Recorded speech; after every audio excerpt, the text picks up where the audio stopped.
चले वतन की ओर डाल के प्रेम की डोर। हम चले वतन की ओर डाल के प्रेम की डोर।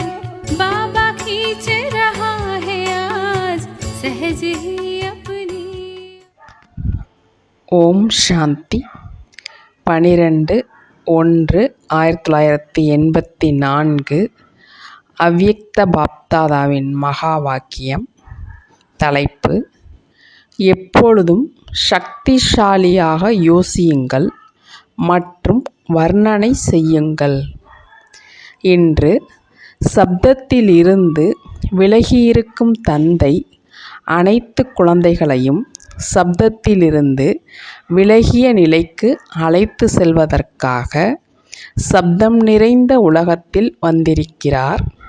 ஏனென்றால் சப்தத்திலிருந்து விலகிய நிலை மிகுந்த சுகத்தையும் அமைதியையும் அனுபவம் செய்விப்பது.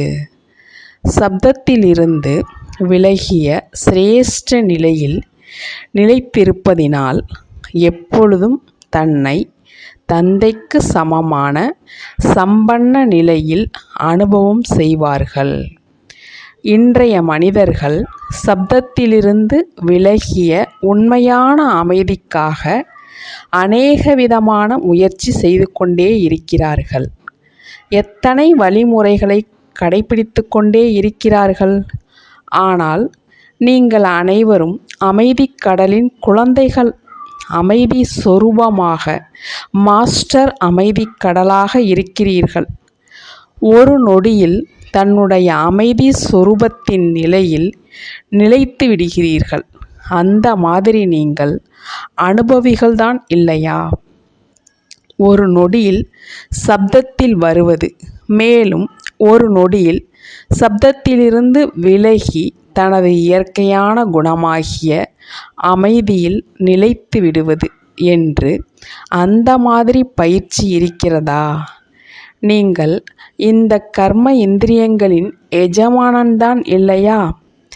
எப்பொழுது விரும்புகிறீர்களோ அப்போது காரியத்தில் வாருங்கள். எப்பொழுது விரும்புகிறீர்களோ காரியத்திலிருந்து விலகி கர்மாத்தீத் நிலையில் நிலைத்து விடுங்கள். இந்த நிலையைத்தான் இந்த நேரம் விலகியிருப்பவர், மேலும் அடுத்த நேரம் காரியம் மூலமாக அனைவருக்கும் பிரியமானவர் என்று கூறுவது. அந்த மாதிரி கட்டுப்படுத்தும் சக்தி, ஆளுமை சக்தி அனுபவம் ஆகிறதுதான் இல்லையா? எந்த விஷயத்தை உலக மனிதர்கள் கடினம் என்று கூறுகிறார்களோ அந்த கடினமான விஷயம் சிரேஷ்ட ஆத்மாக்கள் உங்களை பொறுத்த அளவில் சகஜமல்ல, ஆனால் மிக சகஜம். ஏனென்றால் நீங்கள் மாஸ்டர் சர்வசக்திவான். உலகத்தின் மனிதர்களோ இது எப்படி நடக்கும் என்று நினைக்கிறார்கள். இதே குழப்பத்தில் புத்தி மூலமாக உடல் மூலமாக அலைந்து கொண்டே இருக்கிறார்கள். மேலும் நீங்கள் என்ன கூறுவீர்கள்? எப்படி நடக்கும் என்ற எண்ணம் எப்பொழுதாவது வர முடியுமா? எப்படி என்றால் கேள்விக்குறி. எனவே எப்படி என்பதற்கு பதிலாக இப்படி நடக்கும் என்ற வார்த்தை வெளியாகிறது. இப்படி என்றால் முற்றுப்புள்ளி. கேள்விக்குறி மாறி முற்றுப்புள்ளி இடப்பட்டு விட்டதுதான் இல்லையா? நேற்று என்னவாக இருந்தேன், மேலும் இன்று என்னவாக இருக்கின்றேன்? மிகுந்த வித்தியாசம் இருக்கிறதுதான் இல்லையா? மிகுந்த வித்தியாசம் ஏற்பட்டு விட்டது என்று புரிந்து கொள்கிறீர்கள். நேற்று ஹே கடவுளே என்று கூறினீர்கள். மேலும் இன்றோ ஹே என்பதற்கு பதிலாக ஆஹா என்று கூறுகிறீர்கள். மிகுந்த வித்தியாசம் இல்லையா? ஆஹா, இனிமையான பாபா கடவுள் என்று கூறுவதில்லை, ஆனால் பாபா தந்தை தொலைதூரத்தில் இருந்து அருகில் கிடைத்துவிட்டார். நீங்கள் தந்தையை தேடினீர்கள் என்றால் தந்தையும் குழந்தைகள் உங்களை ஒவ்வொரு மூலையிலிருந்தும் தேடி கண்டுபிடித்து விட்டார். ஆனால் தந்தைக்கு கடின முயற்சி செய்ய வேண்டியதாக இருக்கவில்லை. உங்களுக்கு மிக கடின முயற்சி செய்ய வேண்டியதாக இருந்தது. ஏனென்றால் தந்தைக்கு அறிமுகம் இருந்தது, உங்களுக்கு அறிமுகம் இருக்கவில்லை. நீங்கள் அனைவரும் அன்பான பாடல் பாடுகிறீர்கள். பாப்தாதாவும் குழந்தைகள் மேல் உள்ள அன்பின் பாடலை பாடுகிறார். அனைத்தையும் விட மிக உயர்ந்த அன்பின் பாடலை பாப்தாதா தினசரி பாடுகிறார். அந்த பாடலை கேட்டு கேட்டு அனைத்து அன்பான குழந்தைகளின் மனம் குஷியில் நடனமாடிக்கொண்டே இருக்கிறது. தினசரி பாடல் பாடுகிறார். எனவே அதன் நினைவாக பக்தியில் கூட பாடலின் மகத்துவம் உயர்ந்ததாக இருக்கிறது. தந்தையின் பாடலின் நினைவாக கீதா உருவாகியிருக்கிறார்கள். மேலும் குழந்தைகளின் பாடலை கேட்டு குஷியில் நடனமாடியதை, மேலும் குஷியின் ஆனந்தத்தின் சுகத்தின் விதவிதமான அனுபவங்களின் நினைவாக பாகவத்தை உருவாக்கி இருக்கிறார்கள். அப்படி இரண்டின் நினைவு சின்னமாக ஆகிவிட்டது அல்லவா? அந்த மாதிரி சிரேஷ்ட பாக்கியவானாக தன்னை நினைக்கிறீர்கள் மற்றும் அனுபவம் செய்கிறீர்கள்.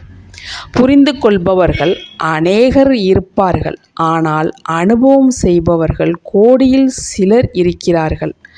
அனுபவம் நிறைந்தவர்கள் தந்தைக்கு சமமாக முழுமையான அனுபவிகளாக இருக்கிறார்கள். ஒவ்வொரு வார்த்தையின் ஒவ்வொரு சம்பந்தத்தின் அனுபவம் இருக்க வேண்டும். சம்பந்தம் மூலமாக விதவிதமான பிராப்தியின் அனுபவம் இருக்க வேண்டும். ஒவ்வொரு சக்தியின் ஒவ்வொரு குணத்தின் அனுபவம் இருக்க வேண்டும். எப்பொழுது விரும்புகிறீர்களோ அப்போது குணங்களின் நகைகளை அணிந்து கொள்ள முடிய வேண்டும்.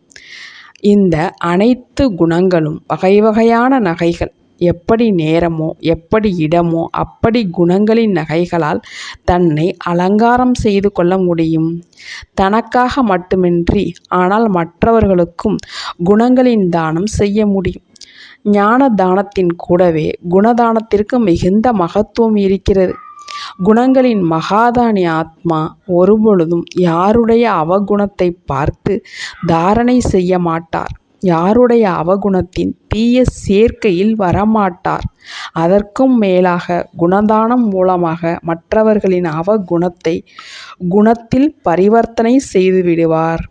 எப்படி பணம் செல்வத்திற்காக யாசிப்பவர்களுக்கு பணம் கொடுத்து நிரம்பியவர்களாக ஆக்கிவிடுகிறார்கள், அதேபோல் அவகுணம் உள்ளவர்களுக்கும் குணதானம் செய்து குணம் நிறைந்தவர்களாக ஆக்கிவிடுங்கள்.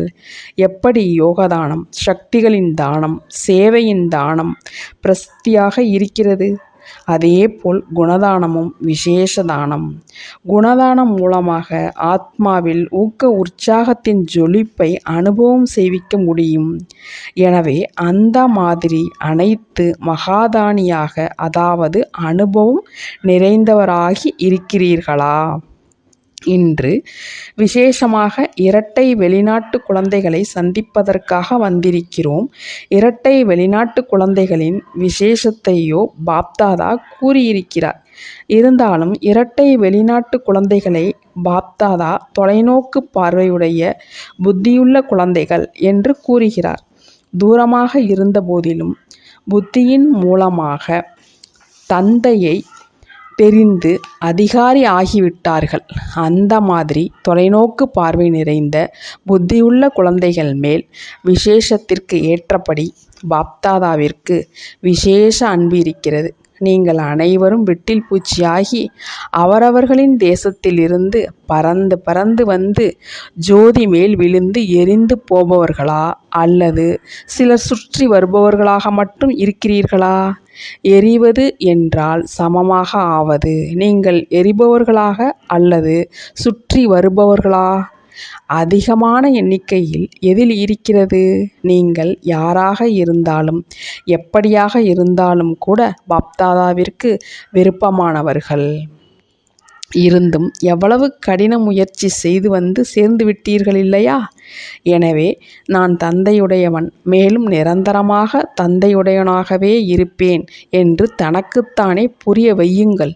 இந்த திட எண்ணம் எப்பொழுதுமே முன்னேறிக்கொண்டே இருக்கும். பலகீனங்களை அதிகமாக யோசிக்காதீர்கள். பலகீனங்களை யோசித்து யோசித்து பலகீனமானவர்களாகவே ஆகிவிடுகிறார்கள். நான் நோயுற்று இருக்கிறேன் என்று கூறுவதினால் இரட்டை நோயுள்ளவராக ஆகிவிடுகிறீர்கள்.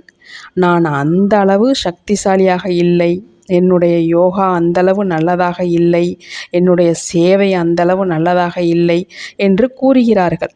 நான் பாபாவின் பிரியமானவனா அல்லது இல்லையா? மேலும் வருங்காலங்களில் முன்னேறி செல்ல முடியுமா அல்லது முடியாதா என்று இந்த மாதிரி யோசிப்பதும் அதிக பலகீனமானவராக ஆக்கிவிடும். முதலில் மாயா மிக லேசான ரூபத்தில் முயற்சி செய்யும். மேலும் நீங்கள் அதை பெரிய ரூபமாக்கி விடுகிறீர்கள். எனவே மாயாவிற்கு உங்களுடைய துணைவன் ஆவதற்கான வாய்ப்பு கிடைத்து விடுகிறது. பலகீனங்களின் உடன் இருப்பது மாயா. ஒருபொழுதும் பலகீனமான எண்ணங்களை அடிக்கடி வர்ணனை செய்யாதீர்கள். மேலும் யோசிக்காதீர்கள். அடிக்கடி யோசிப்பதினால்தான் சொரூபமாகிவிடுகிறார்கள்.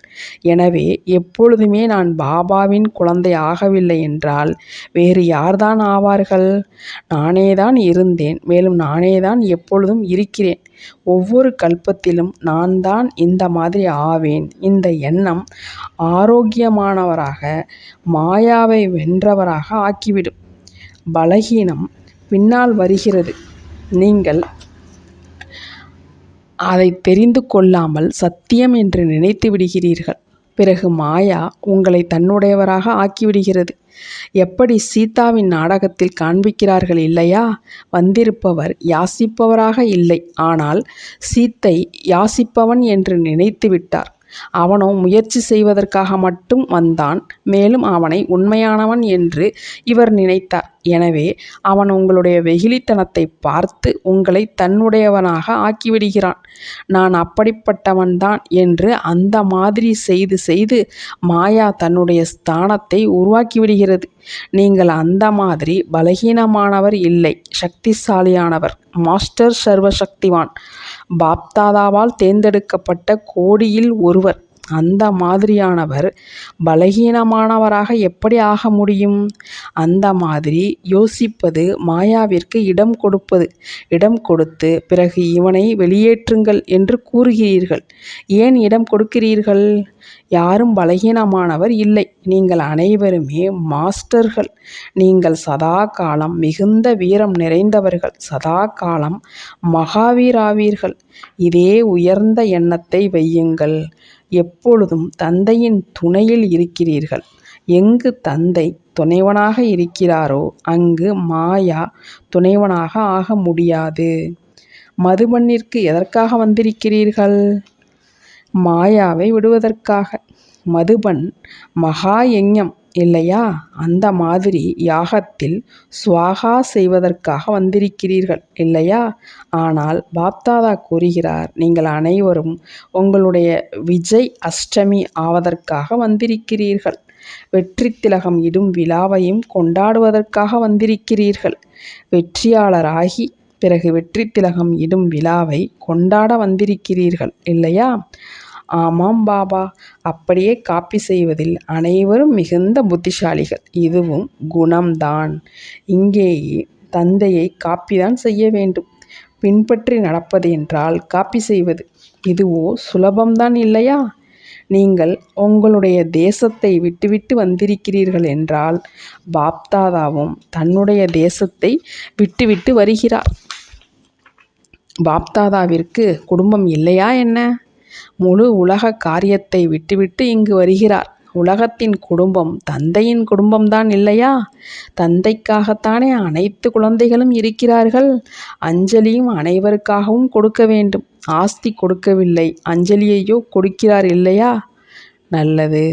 அனைத்து சிரேஷ்ட அதிகாரி தந்தைக்கு சமமான நிரந்தர மகாதானி வரதானி ஆத்மாக்களுக்கு எப்பொழுதும் மிகுந்த வித்தியாசம் மூலமாக தன்னை மகானாக அனுபவம் செய்யக்கூடிய, எப்பொழுதும் மாயாவை தெரிந்து மாயாவை வென்றவர் அனைத்து சக்தி சுரூப சிரேஷ்ட ஆத்மாக்களுக்கு உலகில் நாலாபுறங்களிலும் உள்ள பாரதம் மற்றும் வெளிநாட்டு குழந்தைகளுக்கு முழு ஈடுபாட்டில் மூழ்கியிருக்கக்கூடிய தந்தையுடன் ஆன்மீக உரையாடல் செய்யும், தந்தையோடு சந்திக்கக்கூடிய அன்பு நினைவுகள் கொடுப்பதற்காக, மேலும் கடிதங்கள் மூலமாக அனுப்பக்கூடிய சில இனிமையான செய்திகள் மற்றும் தன்னுடைய அன்பு நிறைந்த முயற்சியின் செய்தியை கொடுக்கக்கூடிய அனைத்து குழந்தைகளை பாப்தாதா நேரெதிரில் பார்த்து அன்பு நினைவுகள் கொடுக்கிறார்.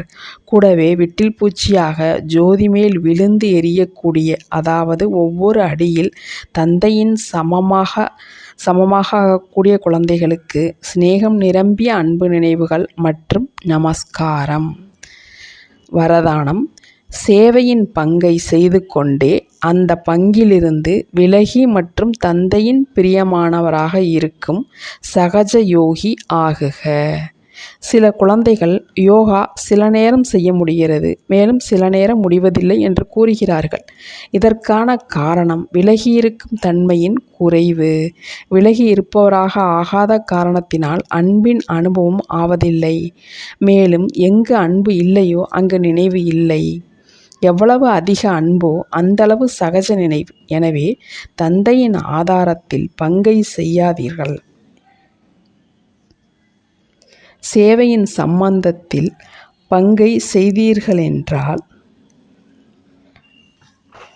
விலகி இருப்பவராக இருப்பீர்கள்.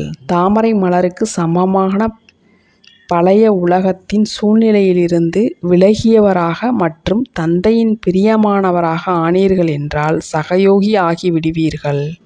ஸ்லோகன்: யார் காரணம் என்ற வார்த்தையை உள்ளடக்கி ஒவ்வொரு விஷயத்திற்கும் நிவாரணம் செய்து விடுகிறாரோ அவர்தான் ஞானி. ஓம் சாந்தி. तुम बच्चों को तो सर्विस करनी है, जो बाबा कहते हैं सबको ये बताओ कि देखो तुम्हारा एम एंड ऑब्जेक्ट ये है, एक गीता है बगैर, ये राजयोग है ना बच्चे। कैसे है राजयोग? बिल्कुल सहज है कि बाप को याद करो तो ये वैसा मिलेगा तुमको। ओम शांति।